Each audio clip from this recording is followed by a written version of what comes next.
really, we'd really just kind of love to hear from you. What are some of the challenges that you're facing as it relates to family engagement? And then any insight that you might be able to share with us around the best ways that you navigate engagement strategies with families, or any pain points or challenges that you're having or opportunities you have with families. We'd love to hear. So, So challenges have been whether the parents are working, so they don't have time to help out. We're a hybrid, so the students are coming 2 to 3 days a week, and then asynchronous stays the other 2 or 3 days a week. And the other challenge is strictly technological. So sometimes just getting on the links, parents are having a hard time staying on the links. Just for some reason, there's a bad connection or whatever. We were having some issues with our district on just our wave cable connection. Like that, it was just sometimes we'd go down for like more than a half a day. mm, I think they finally got that fixed. But there's that, and then uh, parents dealing with multiple students at home, so really having to work with like different if they have 4 kids at home, it's challenging to get all the kids online and to sit with them and that kind of stuff too. mm. Those are some of the challenges that I'm seeing so far. It's a lot. I want to name them. That's heavy, right? Just it's hard to have education when you have constant disruption, not only with connection, but also um, the array of sort um, of kids and the ages, like how to support kids, or how to support your kids while there's such like age and stage development. There's an assumptions made there, right? Do you have there been any campaigns, or I mean, have there been any initiatives, I should say, on either through on your behalf or through the school district's behalf, that have helped to kind of mitigate some of those challenges or those?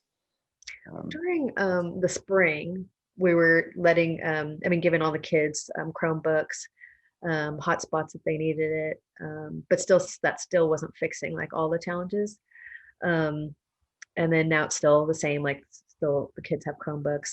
um, so I think that's one of the ways. I guess the other challenges too is once they get on, it's like keeping their attention, like not doing multiple things while the student is actually um, on the call. So that's the other thing too, and just staying engaged. Wonderful. Tom, how are you? Welcome to our personalized professional development. We are so nice, or glad, I should say, to see you here as well. We're kind of just giving our insights about how we're engaging with our family. So no need to turn on your cameras. Your picture looks amazing. But I've should you actually want to met show us? Tom before. I met him at Q a couple years ago. Hey, well, how are you all? I will Good. unmute, but I'm not video ready at the, I've got, I'm in the process of monitoring, just kind of lurking around to make sure everything's working technically. And we, from all of us at TCAL and Santa Cruz County, we just are delighted to have you participating, and good to see you digitally, and stay well. Thank, I'll be leaving soon to another spot, but I want to get a glimpse of how things are.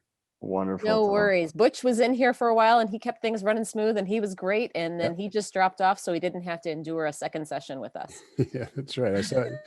I saw Butch was working in the wings, working his magic, and yeah, so that's good. No, he was Wonderful. fabulous. Yeah, welcome again. Great to see you. Take care. All right, thanks, Thanks so Tom. much. Uh-huh. All right. So Vanessa, are you familiar with who Common Sense is and what it is that we do and how we I might be was able to provide? gonna say I'm familiar with Common Sense Media. Like I would look up movies and that kind of stuff, books and stuff, but I don't know about education.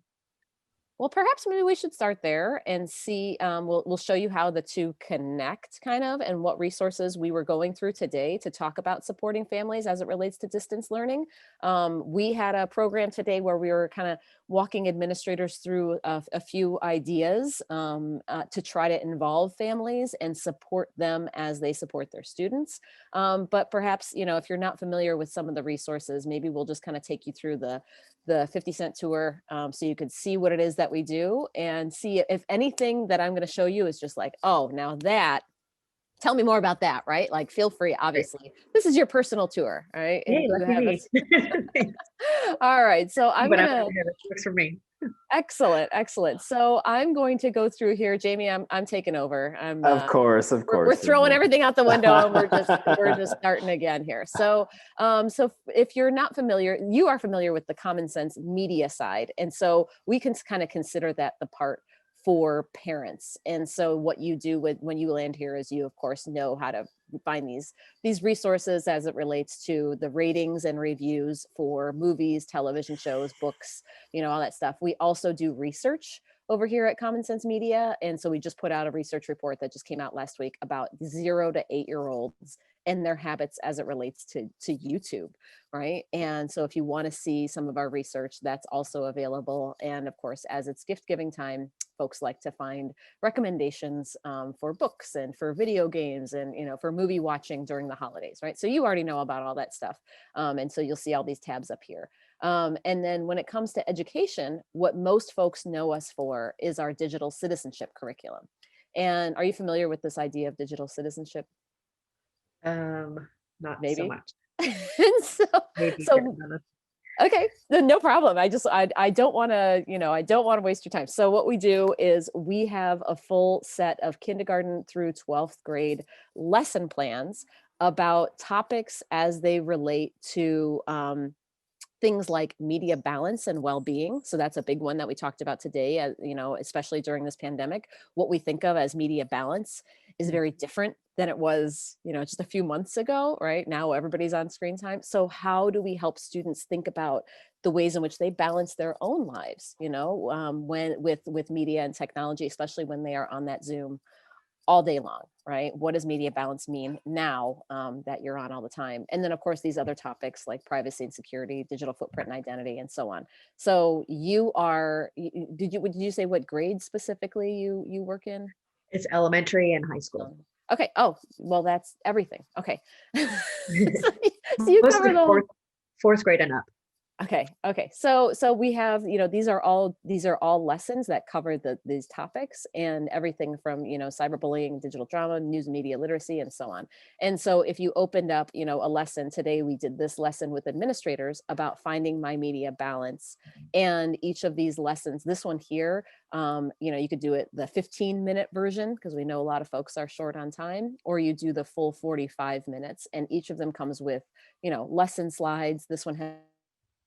And the essential question for this particular session is, about helping, or I don't know if I have the essential question here, but it's about reflecting kids, on how they balance in their own lives, consider what that means to them, and how to create a plan for that media balance use, right? And so, I'm not signed in right now, but each of these has a full lesson plan and of course a quick video and so on. So that's our digital citizenship curriculum. And then we also do ratings and reviews for all tools that you're using in the classroom. So if you are thinking about trying to find, a screencasting tool, or if you're thinking about, like any particular subject matter, you can filter it over here by what grade you're looking for, what subject area, if it's free, websites, platform, and so on. So you can filter those out. But we also have lots of top picks. So I think of this as like Consumer Reports. There's no advertising. None of these folks pay us. It's just straight up like reviews by teachers as it relates to, tools, software tools, right? Mostly like, classroom ed tech tools. And so if you're looking for something in particular, you can, search it and we'll make recommendations to you about what some of our favorites are. So I know you don't do social studies, but so this is the kind of stuff that we do. And then we give you a full review about kind of the pros and cons and, what we think of it. And then teachers also provide their own reviews in here as well, kind of Yelp style, right? So that's mostly what we do. There's also advice, resources in Spanish, but the biggest thing is we do a whole thing around distance learning right now. And this is what we're talking about today as it relates to Wide Open School. Is the platform that we're talking about. This is specifically a whole website that we created just since the pandemic so that you can support your students at home and your families at home. So it's broken down by grade level here. And so you can find, resource. This changes every day, a new daily plan. Here's a way to take a screen break. If you need to take a screen break, here's some, how many trees can you identify in your neighborhood? Here is a resource that you can use. Here's some videos and field trips, right? And then of course there's, subjects like emotional well-being, as well as, regular English language arts and science and social studies and stuff. So these are, this one's about making thank you cards today. All right. And how do you send thank you cards to someone, creating a gratitude thank you card. Right. Very So cool. yeah. So, there's a whole family and teacher resource center, there's student activities, it's resources for everybody, especially at home. So I'm going to stop there. Did anything strike you? Yeah, I mean, all of that. I mean, I'd really have to look into the whole wide open school, but we work with a lot of different subjects. So, I mean, I could be doing social studies with a student if we work on a main idea. I mean, I'm trying to base it on curriculum stuff. So, we do a lot of language arts, even like we would do math terms. I mean, it's just so. And then I work on social skills. So Okay. there'd be a lot of resources here that I'll look into. Absolutely. So these are all specific to distance learning. If you have English language learners, and so these are all, kind of resources that you would use. Want me to open one?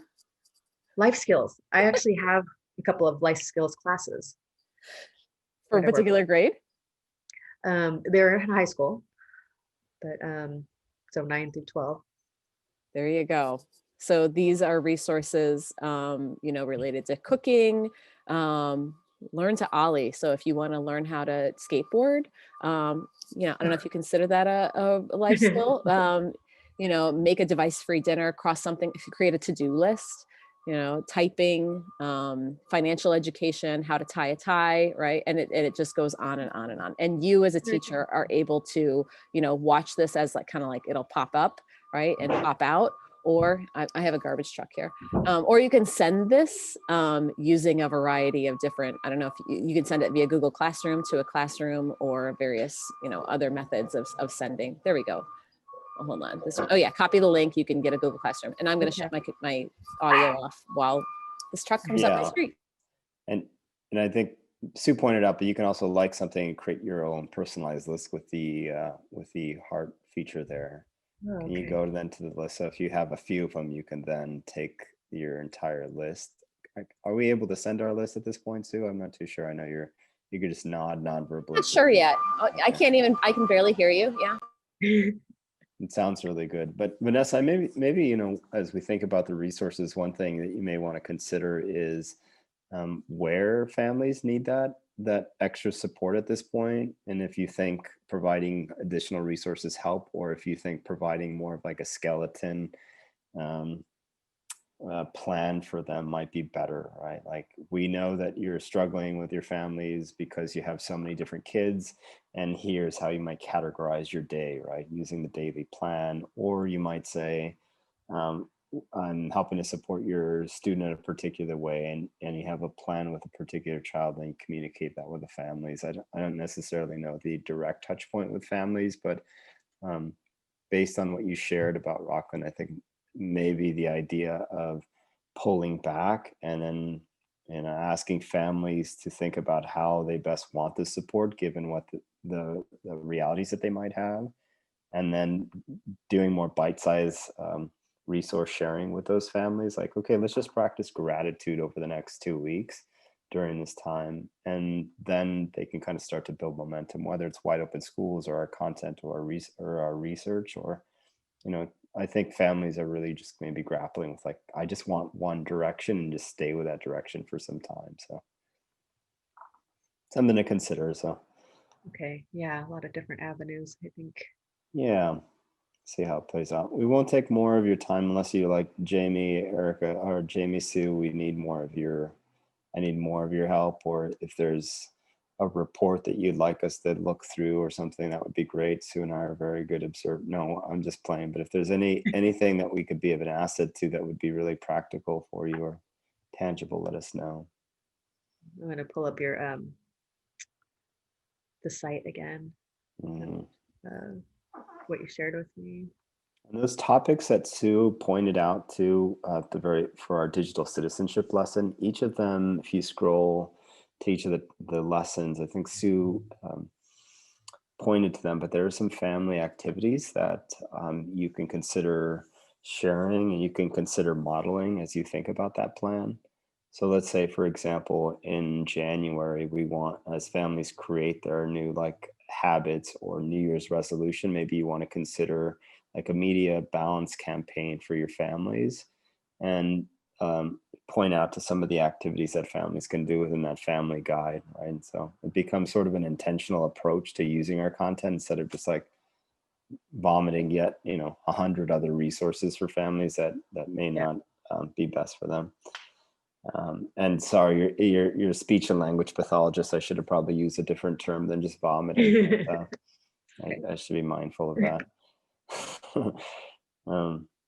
And then internally, and I don't know what your colleagues think, particularly around Rockland, but as you start to advocate for more digital well-being or digital citizenship integration on behalf of the school district, where you might have leverage to actually address some of these points within the next like PD you have, or within the next kind of insight that you have with your site administrator. Not that I think what we're finding is that in addition to the fatigue, we might need to start having very healthy conversations about how to scale back, particularly as we go into like hybrid modes of learning. And particularly as like the new year is all prepped for test assessment happening in the spring, right? Like how do we say, let's figure out doing things that are less with more intention, right? And then using maybe our content to help to drive those themes, right? Like how are we considering things like school relationships in our content? Is it actually helpful? Right? Can our kids in social studies collaborate with one another where the teacher's actually not doing as much, right? So just something to consider on that piece that would be helpful. I'm really interested in the whole media balancing. I mean, this morning I was driving thinking, even with my own high school girls, like it's come to a point where they're like on their phones 24/7. Like, how do I, at this point, even scale them back? Like, what is reasonable? Like, I don't know. I just had a lot of like thought about that this morning, which is, I mean, yeah. Absolutely, right? And starting from a place of strength of like, what are they doing online that you want to highlight and continue to support with, and yet redirecting or pivoting that interest into something that you both find mutually beneficial for your time, right? So rather than having your girls, I'm presuming your boys or your kids, do a TikTok video or scroll endlessly through YouTube, asking them to identify something that they want to share with the family. And you might have like a YouTube film festival, and then you pull apart things that they're learning from the experience, right? So we start to scaffold those experiences rather than make a direct cut to be like, you've been spending 2 hours on TikTok, now I want you to spend 1 hour. Those are really drastic for our kids because they're finding the spaces to be the social ecosystem, I think, right, of their lives on that. And Tim, you look great as always. So I don't know if your hair, the gel, or what you got rocking, but you look stylish. It's great to kind of see your presence. It's COVID, baby. COVID. Yeah, I should have figured. Yeah, I know. So Vanessa, this is Tim. Tim lives on the edge of the Pacific Ocean. He's on the edge, living pretty on the amazing. edge. Yeah. He's got an amazing lifestyle. And if those are your glasses, like your actual glasses, I don't think I come across cooler glasses than both what you and Vanessa have. So look at that, blue rays going on there. So you look good, Tim. Good to see you again. Yeah. Good to see you, Jamie. Yeah. So Vanessa, please, I've just kind of rambled like on for the last 5 minutes. I didn't mean to kind of like go off on a tangent, but that's something to consider. So Awesome. mhm. I was just going through your PowerPoint slides and seeing if there was anything. Yeah. Well, one of the things that I got another garbage truck, you guys. One of the things that I wanted to share I have 2 teenagers, and one of the slides that's on here, I'm going to share my screen real quick with slide 9, is as you think about the ways in which your students are using media and technology, not just your students, your kids at home, is it something where they are, just passively, observing and scrolling? Are they interacting in a social way, or, maybe this is an educational way where they're, using technology to, in an interactive way, or are they just straight up creating stuff, right? So asking that, yourself and them, how are they using the technology? So it's not so much about the quantity of time that they're using it to engage both socially as well as educationally, but, what is the quality of that and how does it make them feel? Yeah. The And slide above that, the screen time and focus, sorry, is that, would that be current or was that pre-COVID?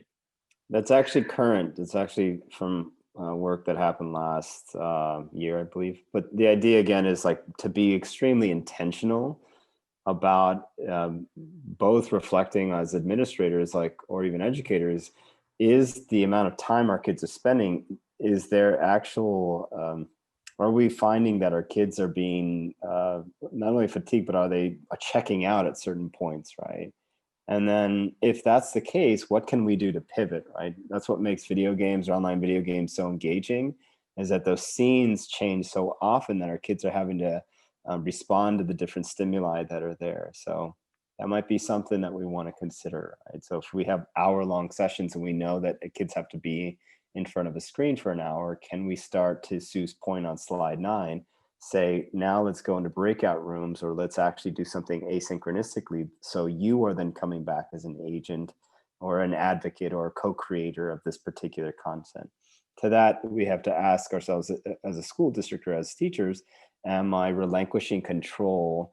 Am I comfortable with that at the cost of my kids actually now taking over or even shifting a curriculum that we propose? So, and Tim, you and I have sort of spoken about this in years past, about to what extent do we empower our educators enough to step back and let our kids or let our families or our community sort of dictate kind of the navigation or the educational progress, right?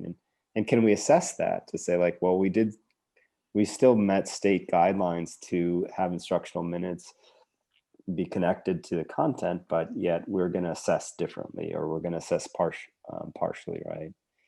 Because the facts and the research, it's all there, and we don't want to. I have a question about that slide. So Yeah. we're obviously doing longer than 30 minutes for our 10-year-olds. And did I understand you saying that if you have a longer session, then that's when you break, then within those 30 minutes, you start to break into a different way of screen time, a different way of them utilizing it. So breakout rooms, things of that sort. I would think also that those numbers would be adjusted depending on what kind of screen time they're using, right? So if they're interacting, well, their engagement may go a lot longer than if they're sitting there scrolling or whatever. Absolutely. And that the slide is in reference to a child's ability to stay focused on a particular task at any given hand, right? So that's the idea, I think, that we want to, yeah, but spot on, you're absolutely right. And the key, I think, is to take inventory for our educators, or even as site administrators, to say, okay, let's actually break down and let's look more critically about the time that we're spending in, the 3 or 4 hours that we have. And, I believe it seems like teachers are already overwhelmed in many ways this time of year. So rather than take a critical stand, simply say, where have been your greatest successes? Where within the cadence and the flow of your teaching, your pedagogical practices, do you feel like you can pivot or iterate upon, so you get a greater engagement, you get not greater participation, but you get an experience that you think will lead you to the appropriate outcome. So, and I think, I don't know to what extent administrators or even educators are having that, because we're so wound up with everything else that we have to do, right? Now might be a good time to take a step back and do that. So Sure. can't wait to be back with your educators though, Tim. Sue, Vanessa, I saw Tim the first time I met him. I thought, wow, I want to be like him when I turned 45, but wonderful disposition, really engaging with his staff, and just an amazing person to be around. So if you do happen to be in the Los Gatos or Santa Cruz area and you come across someone like Tim, then hug Yeah, up Los and do Gatos, that. Yeah, geez. Santa Cruz. Yeah. And So, Summit 3. Sue it's and nice to Vanessa, are see you guys with Common Sense? No. I am. Vanessa is here attending. And so we just did the quick version of our session for her and gave her a tour of a bunch of the Common Sense resources. Mhm. And as we see, Susan just just joined us a second ago. Susan, are you just dropping in to see what's going on? Oh, Can't hear you. You're muted. I heard Tim Landeck was in the room, so I You've been talking to Jamie too much. felt like I had to drop by and say howdy, howdy, see how things were Susan. going. All right. Well, Vanessa, for you, I think what's important here is I'm putting this in the chat. There is a session evaluation. And you are welcome to stick around, and we are going to answer as whatever questions you have. You just got the quick and dirty version, and we hope that we were able to provide something of use to you. But, you know, if you have questions, by all means, here we are. Look at the power in this room right now. You've got it all. These are excellent I'm so educators. lucky right now. Exactly. So feel free to hang out. But I just wanted to make sure that you had there's a help desk link there if you need any assistance during the summit. There's also an evaluation link that you have to use in order to be able to gain entry into the prize. Anybody know what the prize is? There's probably some very big prizes here. I don't know what it is. Roland is going to take somebody for a ride in his Woody and then surf. There you go. Good. I don't know if that's enticing or scary. Roland. Could be terrifying, yes. But I'm sure with the low attendance today, you got good chances. So, and then there is this chat about starting at 11:25. So I just wanted to make sure I posted that so that you have it and you have everything that you need. What's a chat about? I have no idea. I just found that in the I think what it is an opportunity to get into a room with some other educators and talk about your experience this morning. And maybe get some ideas, things you missed, things you didn't miss, share those. Yeah. And I think, aren't they birds of a feather too, Susan? So they're like, I know I'm facilitating the tech director one. So I imagine that they're birds of a feather. Yeah. So all your speech and language folks will all be in one room together. All one of you. Working by myself, I'm used to that. Right. Oh, wonderful, you all. If there's anything else, please let us know. Happy to stay for Q&A if there's anything else needed. please let me know. Well, I mean, it just sounds like a huge resource. I mean, there's a lot of stuff here. I'm just going to need to take time to go through it, but very, very helpful. So I really appreciate that. Don't hesitate to reach out to either Sue and I. We're happy to help out. We're very somewhat accessible. So I'm in Los Angeles and Jamie's in San Francisco. So, we cover California, and our whole job is to just support teachers and educators who are using these resources to try to help you figure out, which of these you might be able to use. And it's all free. That's awesome. Awesome. Yeah. And thanks for the slide deck too. I'll be able to review that, check it out. You want it too, Susan? I see the look Yeah, on your I face. do. Okay. I was just trying to figure out how to, yeah, I would like that, please. Thank you so very much. Well, I feel bad there was a low attendance. I think for us, we're all off this week. So I happen to put it on my calendar so I'd get a reminder, but otherwise I probably would have just spaced out and yeah. People need a break. I do not fault them whatsoever for not showing up Thanksgiving week. Well, and also this is being recorded, so people are going to be able to time shift and watch when it's convenient for them. And I think you'll get a lot of people watching the archived stuff. Especially this one. We should have probably introduced an internal raffle, right? Like if you answer some questions, you can take care of my 6-year-old for a weekend or something. That would be Right. great. Yeah, that sounds great. That would have been amazing. Oh, wonderful. Well, listen, you all have a right. wonderful start to your break. Thank you so Tim, much. always a pleasure to see you. Vanessa, Great to pleasure see you to guys. meet you. Susan, take care of yourself. Yeah, nice to see you. All Take right. care. Bye, you guys. Bye now. Take care. Bye. Have a great day.